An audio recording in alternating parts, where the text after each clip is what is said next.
ఇటీవల అమెరికా అధ్యక్షుడు Donald Trump తీసుకున్న ఒక సంచలన నిర్ణయం టెక్ ప్రపంచాన్ని ఉలికిపాటుకు గురిచేసింది. H1B వీసా ఫీజును ఏకంగా $1,00,000లకు పెంచేశారు. ఇండియన్ కరెన్సీలో దాదాపు 88 లక్షలు.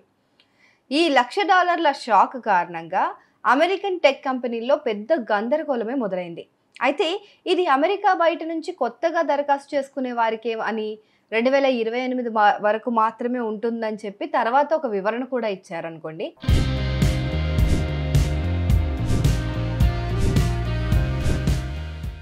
కానీ H1B వీసా నిబంధనలు అకస్మాత్తుగా మారిపోవడం, నిబంధనలపైన స్పష్టత లేకపోవడంతో అమెరికాలో కార్యకలాపాలు నిర్వహిస్తున్న రీటైల్ దిగ్గజమైన వాల్మార్ట్తో పాటు మన TCS కంపెనీ లే ఆఫ్లు ప్రకటించేసింది. అమెరికన్లకు ఎక్కువ ఉద్యోగాలు ఇవ్వాలి, ఇంకా ఇండియన్స్ని తీసుకురాకూడదు, H1B వీసాలను తగ్గించాలి అని డిసైడ్ అయినట్లు చాలా వార్తలు వచ్చాయి.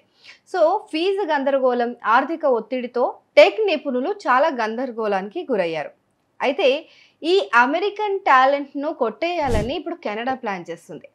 అమెరికా ఈ విధంగా వద్దు అని తలుపులు మూసేసుకుంటూ ఉంటే కెనడా మాత్రం రండి అని చెప్పి వెల్కమ్ చేస్తుంది. అమెరికా ఆంక్షల వల్ల నిరాశ చెందిన అత్యంత నైపుణ్యం కలిగిన టెక్ నిపుణులను మన దేశానికి ఆకర్షించేందుకు కెనడా ప్రభుత్వం ఒక కొత్త ప్రణాళికతో ముందుకొచ్చింది.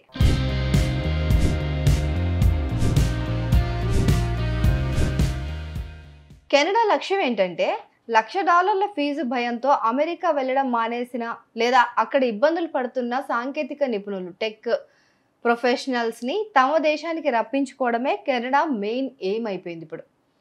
ఇక రాబోయే బడ్జెట్లో తమ ఇమిగ్రేషన్ విధానంలో సమూల మార్పులు చేయాలని, దేశ సామాజిక ఆర్థిక అవసరాలకు తగ్గట్టుగా వలసలకు పర్మిషన్లు ఇస్తామని కెనడా ప్రకటించింది.